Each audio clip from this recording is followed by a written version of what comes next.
So we are live Okay. now, and you can start, Mathis. Yeah. I'll just start real quick in German and then switch to English. No problem. Or back.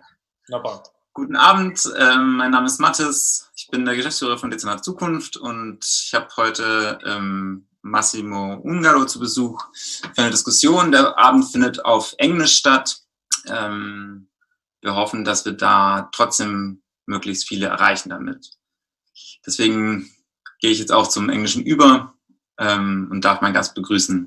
So, good evening, everyone. My name is Mathis. I'm the director of DZ Zukunft, and I'm happy to have Massimo Ungaro as a guest today for this part of DZ Zukunft Live. Massimo, good to have you. Thank you very much. Thank you for the invitation. So we'll do today what we usually do. I'll introduce Massimo briefly, and then we'll go into a short Q&A. I have a couple of questions prepared, and everybody's very welcome to post questions into the Slido form. You can see it linked below in the YouTube description. You can click on the link and you can type in questions that you have, and you can upvote questions that other people post, and I will see them and sort them into the discussion. The evening's running until about 7:50 today. Massimo needs to run, and we'll see where we can get with all the questions. Get started. I'm happy to have Massimo as a guest. He studied at London School of Economics and Columbia University, and then worked for a long time, among others, at the emerging market desk at Citibank, and left in 2018, and then became a member of the Italian Parliament, and where he's now also a member of the Finance Committee. In 2019, so last year in fall, he joined the party Italia Viva, so I think it loosely translates to Italy Alive, which is a newly found party by former Prime Minister Matteo Renzi. And so, Massimo, you're still part of that party, you're part of the parliament. What we try to do in this series is we try to get people from specific policy making in and kind of also just run through what actually is happening in your kind of work in the past couple of months. So maybe you can just give us, to start off, a small introduction of what happened for you in your work life, your personal outlook since, let's say, late January, when the pandemic started in Italy. So thank you, Mathis. Again, thanks to all of you for the invitation. I'm very happy to be here with DZ Zukunft, and I really appreciate the work you do. I got to know you in the last few days. It's extremely interesting, and most importantly, it's extremely important to be able to talk among Europeans who, of course, we who really appreciate and I think it's important to create a more integrated European Union. Coming to your question, Mathis, it has been, of course, Italy has been a very hard situation because of the COVID crisis. I think it's the first democratic country to have been inflicted by such a level by the COVID. I was in January. No, in Italy, really started on the 23rd of February. I was in London because I'm elected by the Italians living abroad. This is something that in Italy and France we have. I know in Germany you don't have it, even though I saw some of the German colleagues starting to talk about it. But the Italians diaspora, there's a lot of Italians living in Germany. They elect their own MPs, and my city is London. And on the 6th of March, I understood that the borders were going to be closed, so I came to Rome because, of course, even though I live in London, my duty is to represent the Italians in the Italian Parliament, and so I've been in Rome since March. I've not been back to London, nowhere else in Europe, because, of course, I cover the whole European constituency, so including the Italians in Germany and France. And so I've been here working on all the economic policies, because I'm in the finance committee, so all the economic policies that the government is trying to implement to react against the economic consequences of the epidemic. What does it look like to do policy in a pandemic situation? I mean, I'm assuming that, you know, due to the lockdown situation, you can't meet people in person. There's no background communications. I'm assuming it's a lot more of a formal process of policy making indeed. So maybe you can just give a glimpse of what changed in that regard. Of course, I mean, my part of the job is two sides. One side is policy making, so debating policies, voting them in the commission, in the committees, in parliament, in the plenary sessions. The other side is traveling around my constituency, which is the whole of Europe, which is not very small, and trying to meet our communities to try to interact with them and understand their problems. So, of course, we had, for the second duty, we had to resort much more to live sessions on internet, of course, which was much more efficient and also more carbon friendly, I suppose, because I didn't have to fly. But of course, it takes a lot of physical contact, cannot really be replaced, as you can imagine. So that has been a problem. But honestly, I was able to be in touch. I don't think, though, it can be. We cannot. I mean, it would be important to resume some physical meetings at some point in the future. That's very important. On the legislative side, we had a big debate in Italy to introduce electronic voting, even for MPs.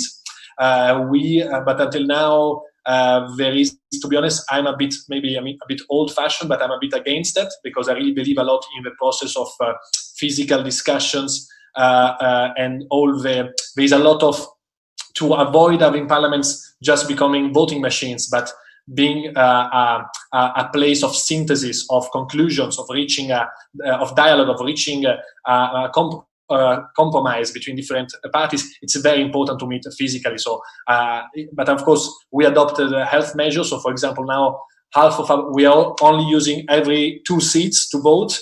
We are using masks in the parliament. We are using social distancing of 2 meters. Half of our colleagues are voting from the lobby outside the parliament on tables were installed then. And in the most terrible parts of the crisis, so in February and March, we had a gentleman agreement between the 7 political parties to send only 50% of their MPs so that we could still represent the same proportions, but, making sure that MPs were going to be in health. But more than MPs is for their communities because, of course, parliaments carry a lot of risk because, of course, there are people coming from all over the country and their duty is to meet people. So, of course, MPs or political personnel are of course, have a propensity to be spreaders of a virus. So it was very important to act on this front. Oh, that's interesting. I haven't even thought about it that way. But I'm sure that's an issue all around. So the way, for me, so we've heard of people from the finance ministry in Germany, from international organizations. But we haven't really spoken to politicians on the ground. I mean, this has to do with us trying to be bipartisan about this. And for me as a reader of the press, I get what the Italian government would put out as economic policy in the past couple of months. What I'm wondering, though, how diverse was discussion especially on topics of economic policy, finance, in your cabinet? Can you say something about that? I'm really sorry. I lost you for like 5 seconds. Can you just repeat the question? Apologies, Mathis. No, I'll shorten it as well. I'm just wondering, how diverse was your internal discussion within the cabinet or within the government on what economic policies you could go for on a European level? Because, I only get a homogeneous, this is the Italian view kind of a perspective. So you mean on the not national policies, you mean European policies, correct? Yeah. So if I will represent you the point of view of the Italian government. As you know, in Italy, the government is a coalition government of 4 different parties, which have a huge degree of cultural diversity among them. We go from the most liberal one, which is ourselves, Italia Viva, as you were saying, which we are a splinter group from the PD, the Partito Democratico, which is like the Italian SPD. And then you have the Partito Democratico, which is a bit more to the left than us. Then you have a 5-star movement, which is extremely different from us in their approach to industrial relations, in international relations, and also the approach to politics. And then Leu, which is a small left-wing group called Liberi Uguali, which means free and equals, which is the equivalent of Die Linke, I suppose. So these are 4 parties. And so, of course, we have very different approaches to Europe because it goes from a 5-star approach, which is a bit more skeptic, Of course, in Italy is a country which used to be very Euro enthusiastic until 10 years ago. And then after the Greek crisis and the migrant crisis of 2015 and the Greek crisis of 2008, 9, and then of course the Italian financial crisis of 2011, a lot of this Euro enthusiasm in Italy faded away. Some say because of the Italians felt abandoned, if you want. I mean, there are a lot of explanations. And so there is a rising skepticism towards Europe, which are represented by the rise of some political parties, Five-Star Movement, but most importantly, the Lega of Salvini, or Fratelli d'Italia, which is an extreme right party. We, of course, think that Europe is the solution. We want European solutions for European problems. So we think that this narrative is completely wrong. And so these positions explain a bit the approach to the European response. But sorry, I was going a bit too far. But just to answer you directly to your questions, I would say that our position was, of course, to have a strong response. And I would say that the Italian position has been very aligned on this. I mean, very, very firm. And in Rome, we were positively surprised by first by the Franco-German proposal paper, and then by the Ursula von der Leyen formal policy proposition in the new recovery fund. And I would say, but I could go very at length, but just I will say that in brief for now, and then let's see if you want to go more in depth. But we are positively surprised. At the European level, we are reaching policies and initiatives which were unthinkable just a few years ago. Italy was asking for introducing some common form of support for social programs of unemployment benefits, and with the SURE program, this is a first step in that direction. This is something that Italy has been asking for years. And then, of course, to also have a fiscal policy which could finance grants and not only loans through the enlargement of the EU budget, and also common emissions on the capital markets, which were positions averse and which are the contrariety of some countries, including the German government not many years ago. And now it's very interesting to see a German leadership on this point. And of course, we are very pleased with that. Also, it has to be said, we never saw a French president willing to distance himself so much from the German government, which has been also something new. Also, for one, something very new, the Latins for once worked together, Italy, Spain, and France, they worked together in this instance. So, of course, now expectations are very high, and all will depend on implementation. But I would say that Europe has been very present in the last few weeks, very strong, the response. The difference in policy response it's very striking compared to the Greek crisis. Now all will depend on the details, but I would say that in Italy there is a cautious optimism, and I really hope that this will create a new wave of enthusiasm and trust, because what we need in Europe is trust of the Italian people towards the European project.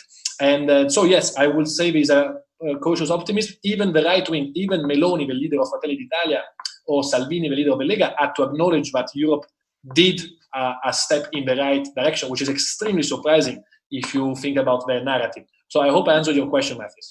Yeah, totally. It's interesting because that's one of the next questions I had essentially noted down for myself, to say, well, I mean, and we had discussions on this format in mid-April, I think, on Eurobonds, on Corona bonds, and this was, I mean, there was this common letter by Italy, Spain, and among other European Union countries, to push for a common debt instrument. And now we have the 750 billion package on the table. However, it's not a Eurobond, right? It's not a permanent solution. It's highly ring-fenced. It's written very much as a document to stem this immediate crisis. And we're cautious here in internal debates whether, and there are already voices in Germany who are calling to restructure debts within the countries and in slight pushes towards austerity programs, most likely in the midterm future. So, and in this continuum of saying, well, there was an immediate push in the crisis for common debt instruments. What we get is a ring-fenced package. What are the medium, long-term outcomes? Would you still be as positively looking or optimist about this? That's a very good question. Of course, it's not a Euro bonds. Of course, it is not, because as you said, it's an ad hoc, and of course, it's a EU budget. So there is no joint and several liabilities of a debt by the different countries.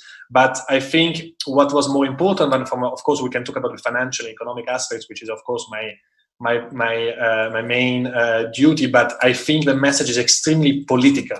The message is that Europe is ready to offer solidarity and help towards its most disgruntled members. I remind you that Italy was one of the few countries of Europe which hasn't still recovered from the last crisis. You know, our GDP per capita was 4 points below the 2007 levels before the COVID arrived. Our South was 8 points below the 2007 levels. So we had still not recovered from the last crisis. And when this crisis happened, which is the biggest economic contraction that we saw in the aftermath of the Second World War.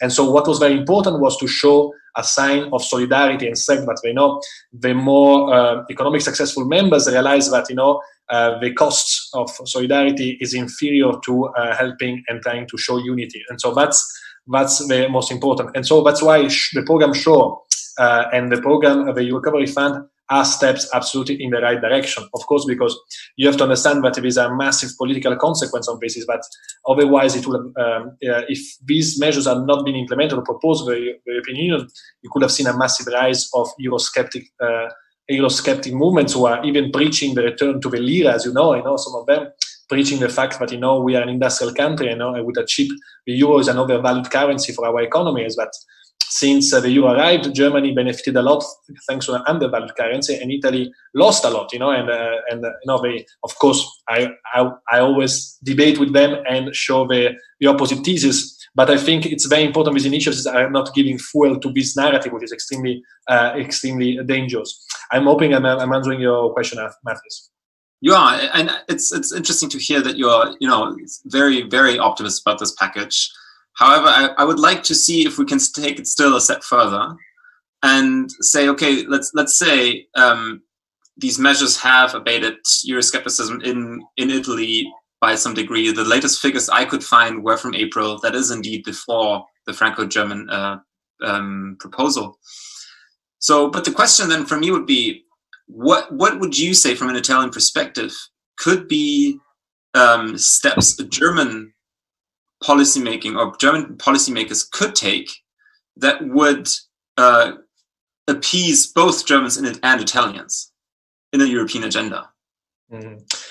Of course, this comes back to the debate of reduction of risk versus mutualization of risk, and of course, the typical Italian answer will tell you that the two things go together, and that if you want reduction of risk, we need to mutualize them, because maybe this union has been working in different ways for different parts of the union.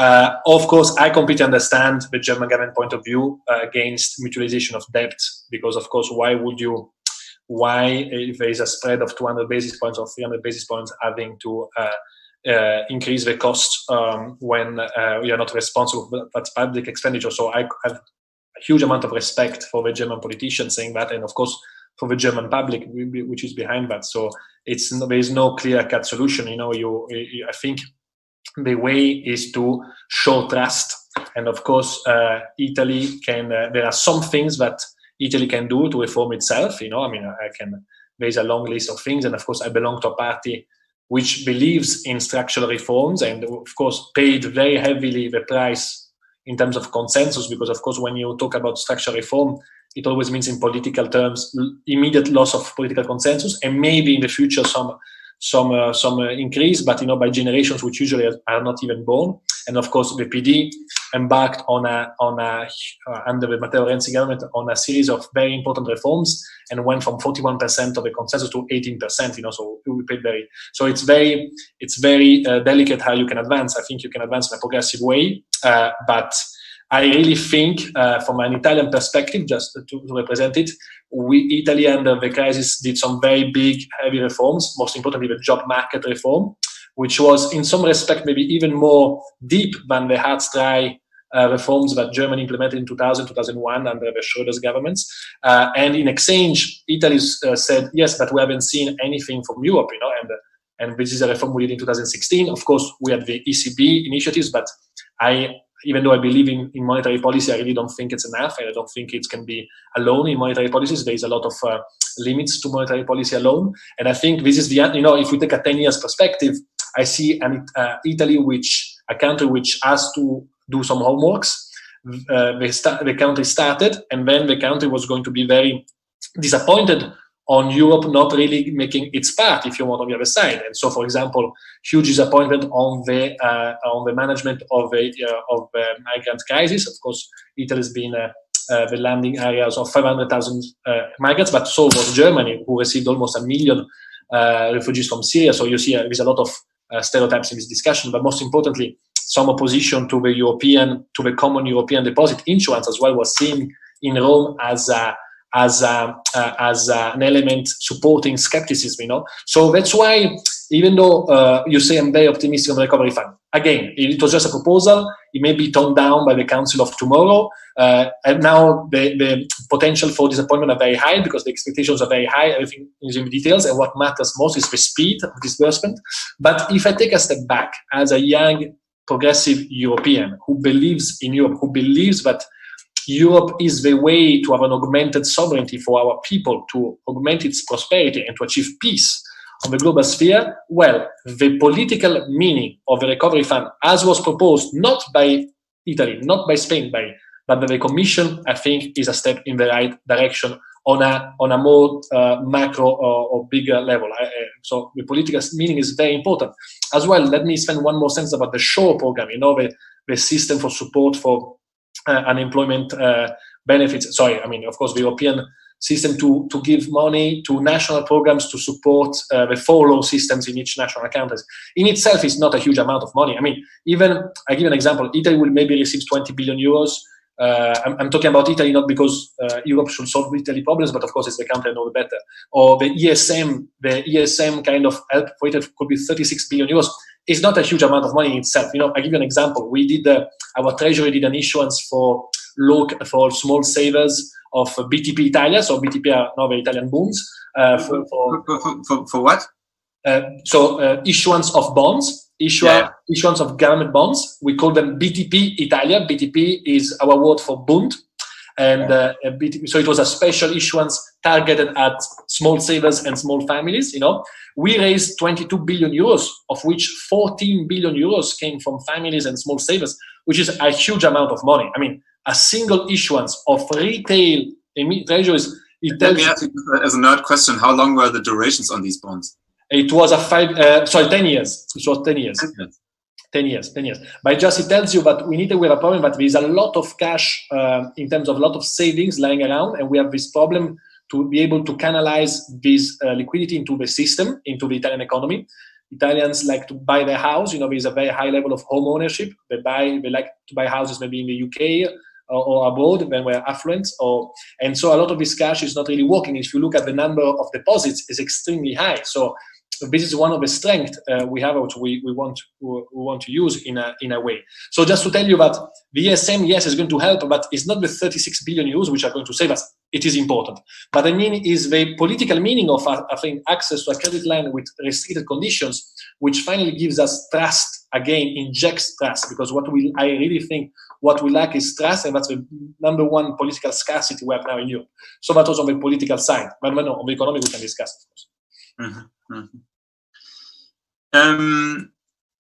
I think I'll turn it at this point to the questions we receive online. So I'll just try to summarize, moderate. I think some of the questions you've already touched upon.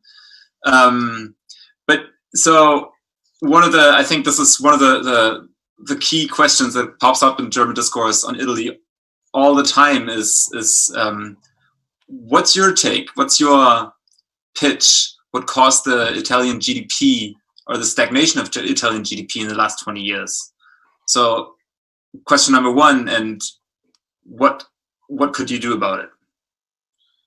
Of course, thank you. So number one is the natality rate. Do you say in English natality? You see what I mean? Fertility.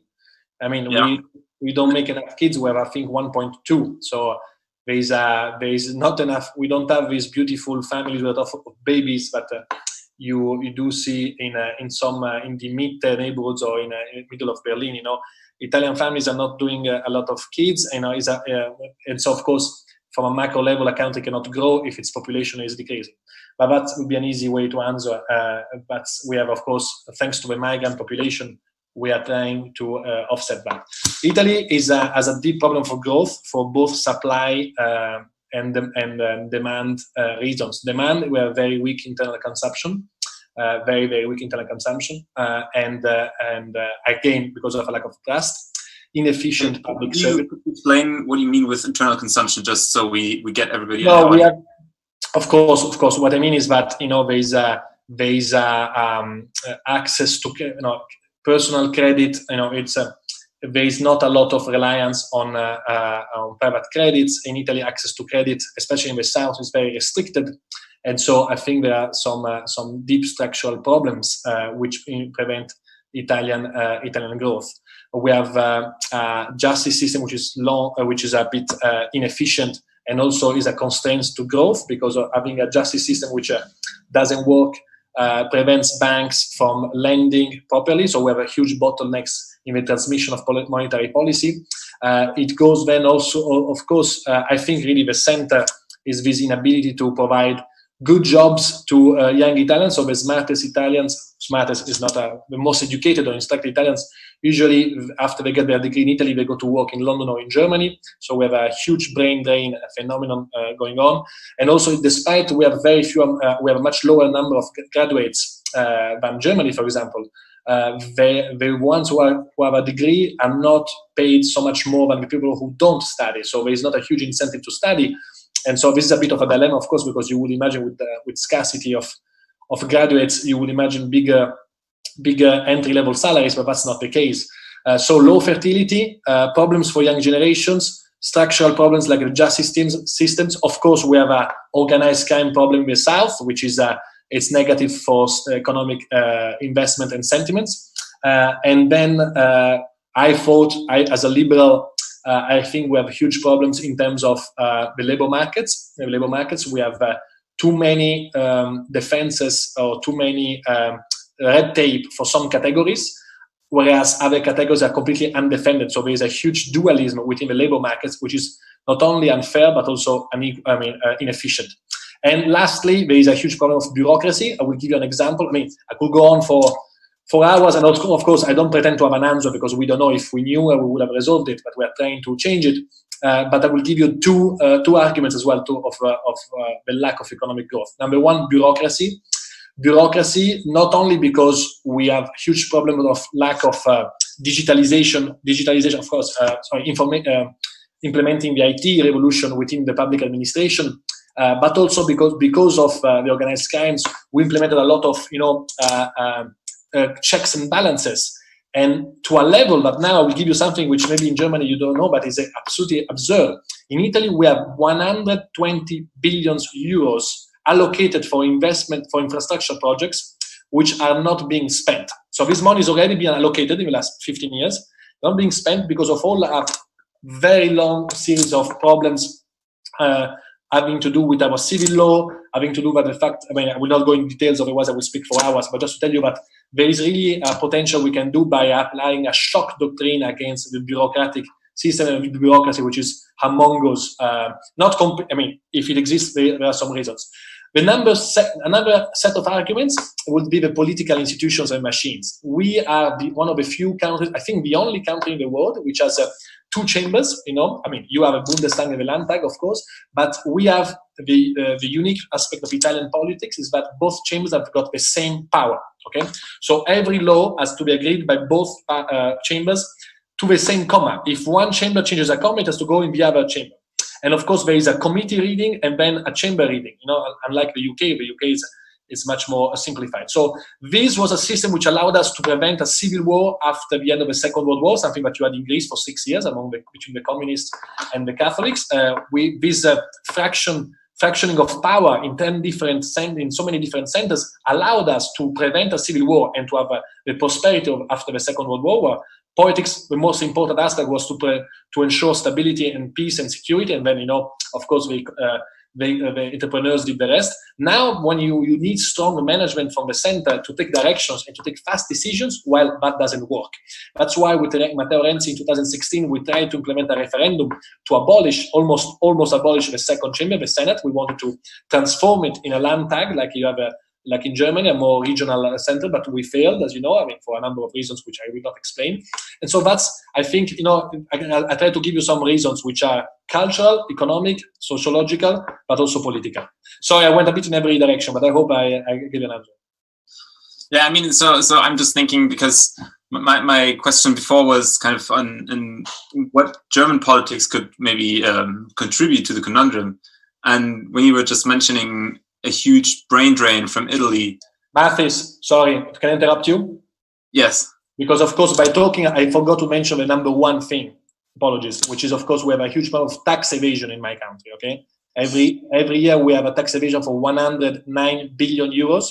We are the country with the highest VAT evasion of Europe, 32 billion euros.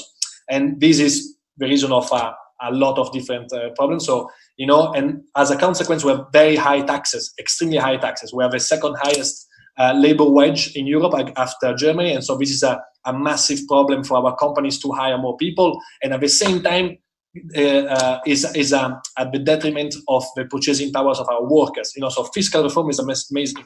Making sure everybody pays taxes, then we can lower taxes. Now, I will just finish on this. There's a massive revolution happening in this field in Italy. We implemented compulsory e-billing, and we received some delegations from the Finance Commission of a Dutch and German parliament to study this case. We introduced it 2 years ago, and this is proving to be very successful. Only last year, we took back 6 billion euros only from higher tax payments. Just to tell you, but at least things are improving. I mean, from VAT. 1.6, just on VAT, and also not corporate income, personal income tax. But just to tell you, but we are trying to implement some initiatives against that. Sorry to interrupt you, but of course, tax reform, I think is the number one thing. Fair. You know what? I'll jump to the next question that's on the list. It goes in a slightly different direction, and I guess it's again on narratives of policy. So I'll just read it to you. The question reads: the dominating view seems to be that Euro government spreads, so Euro government bond spreads, should be moderate, not too high, but still disciplinary on fiscal policy. What's your view on this? Well, I'm a liberal, of course. I will not set prices. Spreads are market prices. So and the market agents should be free to assess the risk. And of course, to do that, you need an indicator of the reality, which is the price. Price indicator is the most efficient way. So in a real market, of course, with the huge monetary policies implemented by central banks, a lot of this market has been distorted. And in terms of crisis, it's absolutely necessary to have a central bank coming to support a country. And of course, that's why the ECB, the ECB is playing a very important role to the sustainability of the financing, the terms of financing for the Italian Republic.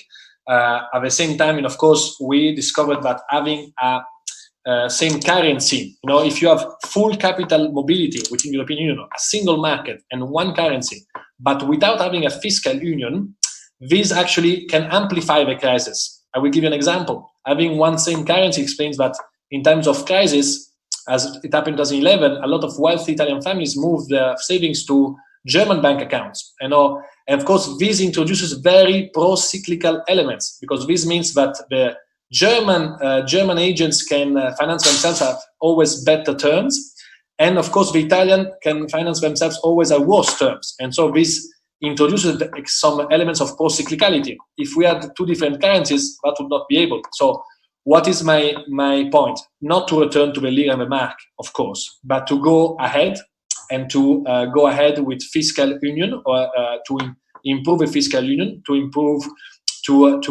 equip our union with some fiscal stabilizers. Otherwise, if it's an half-baked solution as it is now, the system can exacerbate the crisis, cannot resolve them. because we have to make sure that we introduce anti-cyclical elements instead of pro-cyclical ones. And so that's why we insist a lot as Italians, but not again. Sorry, can I just be provocative on this? Because you were saying the market should price government debt, but on the other hand, Italy is benefiting from the ECB interventions right now. So would you definitely be against the ECB just flooring rates at some point? No. I mean, of course, in favor of the ECB flooring rates because there is a crisis, and of course, the central bank has to support the countries where it operates, because there is a crisis going on, because there is a huge shock, right?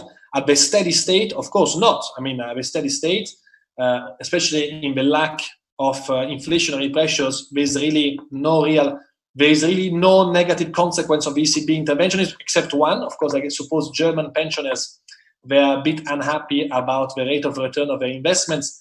And I realized that, but I think in the balance of things, the risk of extreme reduction of the European GDP is much bigger of a worry than the rate of return of German pensions, even though, of course, we have to take into account German pensioners' worries. And of course, that's, I guess, the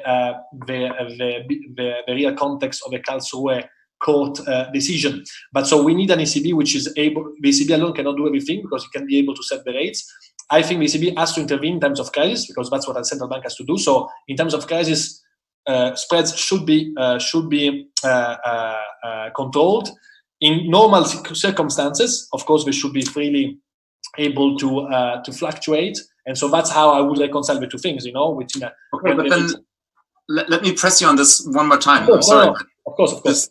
I'm just, let's play a mind game here and say, okay, with Italian debt levels increasing to, let's say, 180% of GDP by the end of the year, some people would be saying there may be a fiscal crisis looming. So we have a crisis again. So the time frame where the ECB shouldn't intervene because it's not a crisis doesn't even emerge. The ECB should not emerge. You think the ECB will have to emerge again? You think? You mean it will be what you're talking about is that because of the contingency, there will be a permanent support by the ECB. That's what you're saying. I mean, I'm just saying. It's not necessarily clear to me where a crisis happens and where it ends. Obviously, we have a medical crisis right now, but I think what you just asked is the central point is the central aspect of the medium term. And I suppose, if I can be a bit provocative as well, behind the U-turn of the German government on this point, going from saying no to corona bonds to proposing them, there is maybe the realization that if you only let the ECB being the only way of stimulus, the only way of support, then you will never be able to have a really autonomous central banks able to set rates, because if you don't have a fiscal measures, then it means that if inflation returns, or if you really need to provide a positive return to German pensioners, it will be impossible for ECB to hike rates without having Italy going to default. And so to have an ECB able to operate independently, it's very important to set up a fiscal measures. And that's, I suppose, the context in which you saw the emergence of the proposal of a recovery fund. And so recovery fund, so budget, financial budgets, so that you can have an ECB who can do its job, which is intervening with expansive policy when there is a crisis, or setting up more tightening policy when there is a hotting. I mean, when there is no crisis, but instead there is markets are doing well. So I think this is the crux of the matter. So if you want, Italy is too big to fail, and this is in a way propelling Europe towards more integration. And maybe the absence of the UK has been a help in this situation, if they can be even more provocative. That's a really good point. I haven't even thought about it. Thanks. So another question that's come up is, do you have any concrete European policies in mind that you or your party would like to see implemented in response to the corona crisis? I think on the monetary policy, we've done everything. The last thing which needs to be done to have a full, the last step is in case of a worsening of the crisis, where I always talk from the Italian side, not because I think Europe should solve Italy problems, but because Italy is the country I know better. In September, October, we're going to know if the situation can worsen or not. The last thing we can do on the monetary side is the complete removal of a capital key. I don't know if I need to explain what the capital key is, but I will. Yes. So essentially, the way the ECB allocates its funds, for example, in quantitative easing. Yeah, exactly. Yes, more or less. Capital key obliges the central bank to operate among the subscription capital, right? And for each country. Now it has been temporarily suspended, but we think it should be removed completely. Then I would open a provocative debate, since there is the German presidency of the European Union starting the 1st of July, and there is the French one.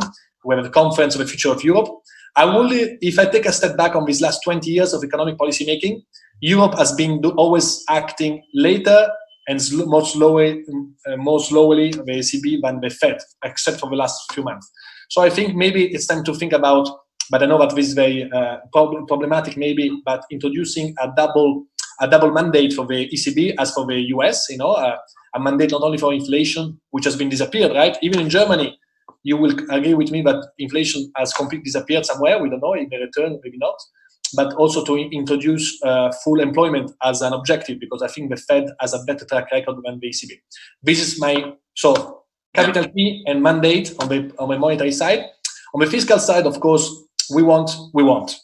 When I say we, it's not Italy. We as progressive Europeans, federalist Europeans, we would like a bigger budget. It's a bit ridiculous, but the European budget remains at 1% of GDP. This is not a union, it's a zona franc, is a free exchange market area with a common currency and a little bit of budget.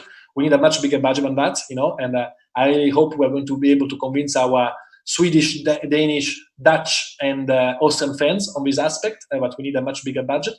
We need much more initiative on the fiscal side in terms of fiscal policy, in terms of tax policies.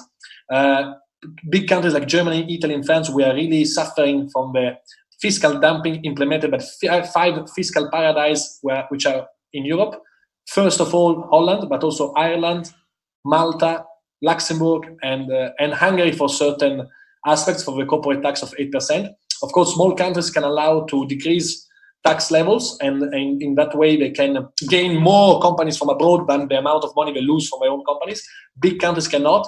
This cannot happen. This is not fair. This is not a single level playing field. I really hope Europe can take a bigger initiative. And of course, with the SPD, NPD, and PS, Macron's party last year, we shared one common point, was to implement a minimum corporate tax level across all of Europe, 18% across all of Europe. I think that's a very important initiative we have to do. I mean, I will have to decide on the tax policy. Fiscal policy, of course, we need a bigger budget. I already said that. And then finally, the last big thing which is missing, which, I lived most of my life in London, so I was there during the Brexit campaign and when Joe Cox was assassinated. One of the reasons why the UK left Brexit, and also because I think social Europe does not exist. For now, it's a big region where you can exchange goods or capital very easily, but is not founded on common values, even though some countries are putting them into questions. I'm thinking about Fidesz, Hungary, or Peace, Poland. But most importantly, we need a union of social rights. And so I really think we need a Europe where, for example, we implement a common European unemployment benefit, which would be able to help countries to counteract asymmetric shocks. Because otherwise, when a country has to implement, fiscal social stabilizers, it will again be an element of pro-cyclicality, whereas the union together, if they act together, that would be an anti-cyclical element. And I like to think that the SHORE program is one step in that direction, and that, I really hope to see before the next, hopefully under the German leadership and the German proposals at some point, a common European unemployment benefit, because I think if European workers and European people could see them next to them, the European Union, it would be a completely different narrative. I will always finish on this. Remember, in Wales, in the UK, was one of the regions which voted the most against the European Union, for the leave in the Brexit referendum, and it was the region receiving the most money in terms of structural funds. So we have to solve these paradoxes. Europe has to be explained better, and of course, we have to build a more social Europe, but not only in words, but in deeds. Yeah, it's interesting. So I feel like a common thread of the arguments you're making is to see this crisis and create path dependencies that come out of it. To say there are things happening right now that are going in a very good direction. Let's implement them and make them permanent solutions. That's an interesting point. Maybe as a quick, short questions, last question before we end this. We started asking our guests on this show if they had any book recommendations. So I would like to ask you as well. I didn't ask you beforehand. You're not really prepared, but do you have anything our listeners, our audience should maybe put on the summer reading list where you say, well, that's something that was thought-provoking to me, or it explains something well. It maybe something on Italy, but maybe something in Europe. Of course. Do you have anything in mind? I've got two books in mind. One has nothing to do with our discussion, but I just read it, and so you apologize me, but I was not right. It's, of course, you see, as European, I'm sure we have very similar culture to Germany on this aspect. I was extremely struck by these events in the US of systematic persecution by police force against one ethnic group and of the Afro-American minority. And for me, it's so difficult to understand. And of course, there are so many cases, but it really shows there is it exists a culture of systematic persecution of one minority. So I've been reading some very interesting author called Ta-Nehisi Coates, Ta-Nehisi Coates, which is a Afro-American writer, which I think explains extremely well the problem. And we Europeans, we cannot think to be immune from that problem because, of course, especially now, we received a lot of refugees, migrants. They are going to grow up, and of course, the problem is all between second generations migrants, and we have to make sure that we don't have these kind of events in Europe as well. The book is called "The World Between You and Me." Sorry, between the world between you and me, if I'm not incorrect. And then the second book I will recommend. I'm really sorry, it's an Italian book, but there is a German translation. It's Il Manifesto di Ventotene. Il Manifesto di Ventotene was written by Spinelli. Maybe you know him. I'm sure your colleague Max Caret, who is in Brussels, maybe knows him. Spinelli was a communist during the war. He was a prisoner in the Mussolini's internment camps in Ventotene, which is an island. And of course, in that moment of crisis, he wrote with Ernesto Rossi, a book about thinking about, United States of Europe, a federal Europe. And so he wrote this small booklet. When he managed to escape, he went to Switzerland, and among the Italian citizens living in a German-speaking part of Switzerland, he started this debate on the future of Europe. And it's very interesting to see how he wrote this in 1943 when, the situation was the outlook was very dire and terrible for our countries, for Germany, Italy, and the continent. And now so many things that he was dreaming of becoming true when Spinelli became an Italian MEP and he fought all his life for a federal Europe. And so, that's what I like to think about as Europeans, despite some Anglo-Saxon stories about us, is that we always find opportunities in the crisis, like a phoenix. And so, 10 years ago, the German government was saying no to common issuance of debt. And today, the German government is proposing to do it. That's a beautiful thing. Italy finally managed to do a reform of its labor market, which thought to be unthinkable. Italy was seen as an unreformable country. So what I'm trying to say is that we are not sprinters, we are marathon runners, as progressive Europeans. And so I think this is a good message. So anyway, Il Manifesto di Ventotene, which I'm going to write it down maybe, from Spinelli is the author, and Ta-Nehisi Coates, C-O-A-T-E-S, Between the World and Me. These are my two books recommendations. Perfect. Thank you so much. And actually, you need to get going. I think that the chambers are closing. Thank you so much for this discussion. It was very enlightening to me. No, thanks to you, Mathis. Thanks to Max and Nicholas. And I really like the work you do. If you want to do a field trip to Rome, once we'll be able to move more freely after the crisis, as DZ Zukunft, you will be welcome to come to visit us here in the Parliament in Italy. Thank you so much. Yeah, so maybe just as a very quick advertisement. At this point, we didn't get to talk about it, but we just published our first major publication this week. It's called 14 Ideas for After Corona.